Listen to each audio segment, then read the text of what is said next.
मैं साथियों इसके बाद में आता हूं, जो कैबिनेट में नहीं था फैसला, लेकिन आपकी जानकारी के लिए रखना चाहता हूं।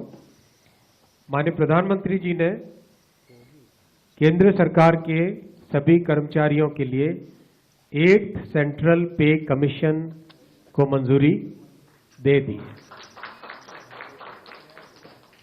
8th सेंट्रल पे कमीशन आप सब जानते हैं 1947 से अब तक 7 पे कमीशन हुए हैं, और प्रधानमंत्री जी ने एक रेगुलर रिदम के साथ पे कमीशन बनाने का जो एक संकल्प लिया है, उसके हिसाब से 2016 में लास्ट पे कमीशन 7th पे कमीशन स्टार्ट हुआ था, तो 2026 में इसका टर्म कंप्लीट होता है।